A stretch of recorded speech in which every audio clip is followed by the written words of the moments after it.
¿Alguna vez te preguntaste qué pasó realmente cuando Jesús murió en la cruz?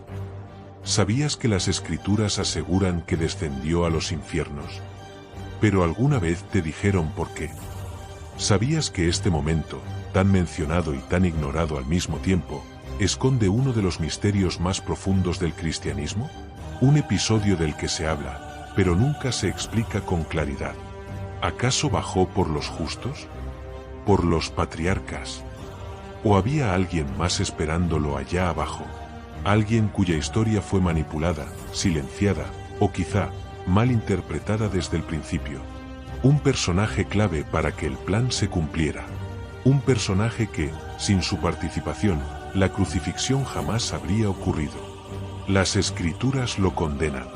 Las iglesias lo maldicen. Pero, ¿y si todo fue distinto? ¿Y si su aparente traición fue en realidad un acto de obediencia? ¿Y si el infierno no fue su castigo, sino parte del trato? Un trato que selló con alguien a quien él creía que volvería por él. ¿Sabías que existe una antigua tradición que sugiere que alguien más debió ser sacrificado, además de Jesús? Un segundo cordero. Uno que no fue glorificado, sino despreciado. Y ahora la pregunta es, ¿lo sabías? ¿O siempre te contaron la historia incompleta? Ahora sí, te invito a entrar en uno de los misterios más inquietantes de los evangelios. Un misterio que aún hoy divide a los creyentes, y que podría cambiar la forma en que vemos la redención, la traición y el sacrificio. Porque tal vez, solo tal vez, no fue solo uno. Tal vez hubo un segundo cordero. Épicos. Durante siglos, nos han hablado de un solo sacrificio, un solo cordero, un solo acto divino para redimir a toda la humanidad. Pero, ¿acaso el universo espiritual funciona así de simple? ¿No has notado que todo en esta realidad se equilibra por medio de dualidades? Luz y oscuridad, bien y mal, día y noche, cielo e infierno. Para que exista una cruz de redención, ¿no debía existir también una cruz de condenación? Para que exista un sacrificio en la luz, ¿no debió existir otro en la sombra? Y aquí es donde todo comienza a temblar. Porque si aceptamos que la muerte de Jesús fue el sacrificio supremo, ¿quién fue entonces el que descendió como sombra? ¿Quién fue la otra mitad de esa cruz invisible? En casi todos los relatos sagrados, hay una figura que representa al elegido, y otra que carga con la culpa. En el relato cristiano, esa figura es Judas. Pero antes de señalarlo, antes de quemarlo en la memoria colectiva, debes entender algo: la historia no fue contada completa. Los textos canónicos, los apócrifos y los evangelios perdidos parecen ocultar más de lo que revelan. Nos enseñaron a odiarlo, pero nunca nos explicaron por qué fue necesario que alguien lo entregara. ¿Era realmente un traidor? ¿O fue parte de algo más grande? Una figura que debía cargar con el peso del acto, para que el Mesías pudiera cumplir su destino. Jesús representa la luz, el sacrificio elevado. Pero toda luz proyecta sombra. Y esa sombra tenía nombre, tenía rostro, y también tenía un papel que cumplir. Porque para que Jesús pudiera ascender, alguien tenía que descender. Y no solo eso, alguien debía llevar la otra cruz. La que no se ve, la que no fue de madera, sino de silencio. Y ahora te preguntamos a ti, ¿alguna vez pensaste en la posibilidad de que Judas no traicionó, sino obedeció? ¿Y si fue el segundo cordero, entregado en las sombras, para que el plan de redención pudiera cumplirse? Este es apenas el comienzo. Porque si hay una cruz que todos vieron, también hay una que fue enterrada, en el corazón del infierno. Nos dijeron que fue un traidor. Pero, ¿dónde están las pruebas reales de que lo hizo por maldad? Según los evangelios, Judas entregó a Jesús por 30 monedas de plata. Eso fue todo. Una frase, y el veredicto eterno quedó sellado. Pero detente un momento. ¿Qué clase de discípulo abandona a su maestro por una cantidad tan miserable? ¿No fue Judas testigo de los milagros? ¿No escuchó los mismos sermones, las mismas promesas, las mismas parábolas que los otros apóstoles? Entonces, ¿por qué no hay registro claro de un resentimiento previo?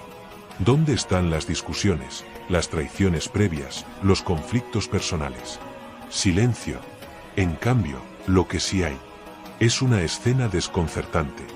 Jesús, en la última cena, mira a sus discípulos y les dice: uno de ustedes me va a entregar.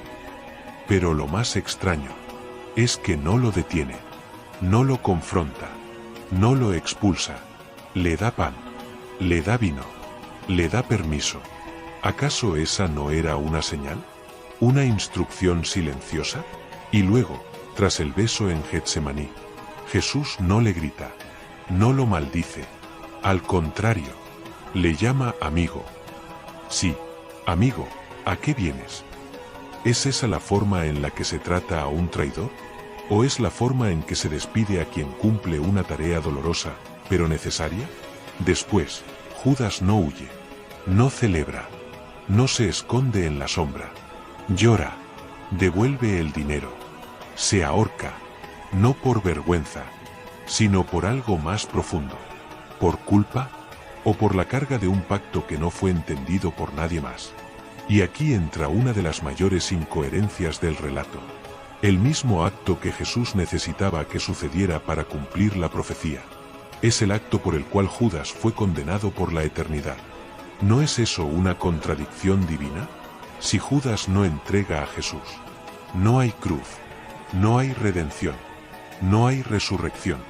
Entonces, ¿por qué lo llamamos el traidor y no el ejecutor del plan?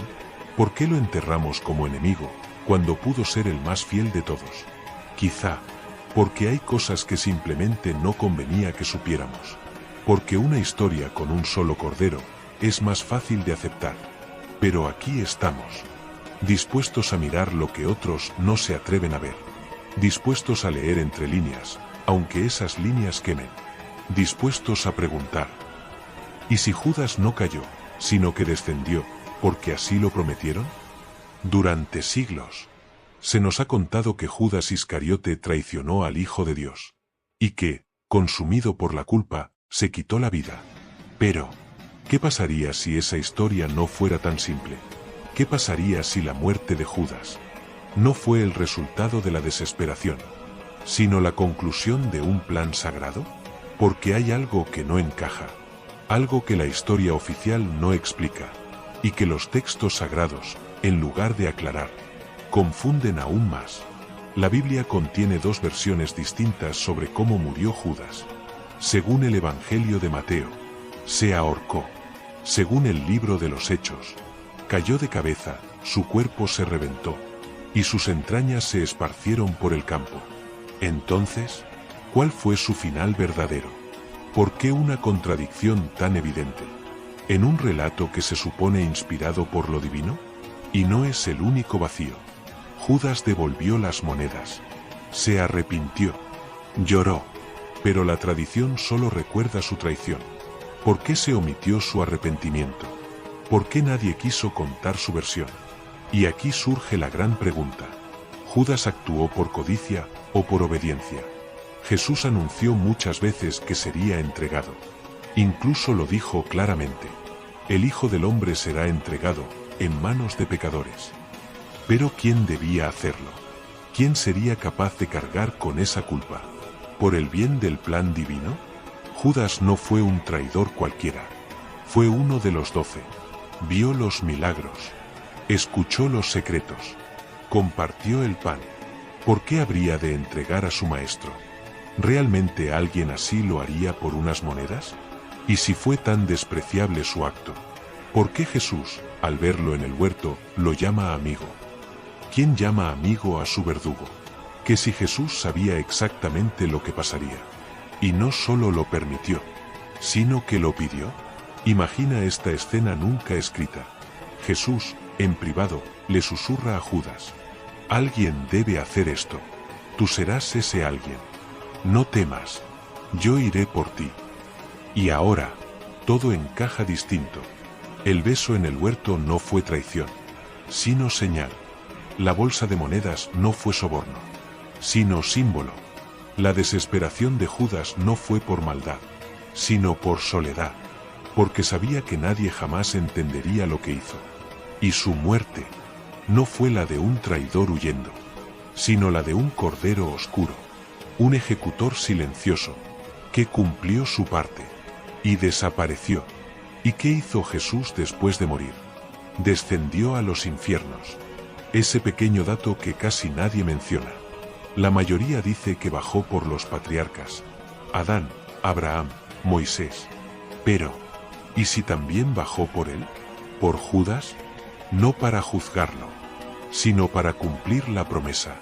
Judas no fue celebrado, no fue enterrado, nadie oró por él, nadie reclamó su cuerpo. ¿No te parece extraño? En las Escrituras, hasta los enemigos tienen sepultura. Los criminales, los romanos, los fariseos, todos tienen un final digno. Pero Judas, no. Judas fue borrado, como si su papel no debiera ser recordado, como si su historia hubiera terminado demasiado bien para contarse. Y si su muerte no fue culpa, sino el último acto de un encargo sagrado, entonces todo cambia. Entonces el traidor fue el más valiente, el más obediente, el único que no huyó de la oscuridad, porque sabía que la luz lo alcanzaría incluso ahí. No lo afirmamos, no lo negamos, pero si Judas murió, esperando que Jesús viniera por él, quizás no fue condenado, quizás fue el primero en ser rescatado. ¿Y tú, te atreverías a confiar así? ¿Aceptarías cargar con la condena del mundo? Si creyeras en una promesa silenciosa, dicha entre sombras, sellada entre lágrimas, tal vez Judas no fue el traidor, sino el soldado de una guerra invisible, el que entregó su alma por un plan que solo Dios comprendía. ¿Y si por cada cruz en lo alto hay una cruz enterrada? ¿Y si por cada cordero visible hay un segundo cordero oculto, esperando ser recordado? Continuamos, porque esta historia aún no ha terminado. ¿Acaso recuerdas cuándo fue la última vez que se nos enseñó que hubo un solo cordero sacrificado para la redención? Exacto, cuando éramos niños, porque esa es la forma de controlarnos. Todas las enseñanzas que recibimos de pequeños iban dirigidos a un solo cordero. Uno solo, uno perfecto, uno anunciado. Pero, ¿y si hubo otro? Uno oculto, uno que nadie predicó, uno que no se menciona en los altares. Un segundo cordero. No fue coronado con espinas, ni cargó una cruz ante la multitud, pero caminó hacia la oscuridad sabiendo que no habría gloria, ni reconocimiento. Sabía que el mundo lo odiaría por siempre. Y aún así, lo hizo. Hablamos, por supuesto, de Judas, el hombre maldito, el traidor, el condenado de la historia. Pero, ¿y si su condena fue parte del plan? ¿Y si su traición fue el catalizador sagrado que activó la redención? Jesús necesitaba ser entregado, no capturado, no denunciado, entregado, y alguien tenía que hacerlo. No fue Pedro, no fue Juan, no fue Tomás, fue Judas, el elegido para cargar con la sombra. Como en todo acto divino, para que haya redención, debe haber entrega, y para que haya entrega, debe haber sacrificio.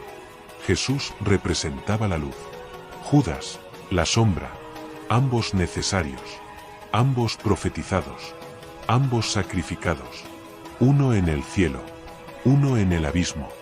Jesús subió a los cielos, Judas descendió a los infiernos. Pero el plan no estaba completo hasta que ambos sellaran su parte. El Evangelio de Bernabé sugiere que Judas tomó incluso el lugar de Jesús en la cruz. Otras fuentes apócrifas insinúan que hubo un trato, una promesa, una redención secreta que no podía anunciarse a los hombres, porque el sacrificio de Judas no era para ser venerado, sino para ser olvidado.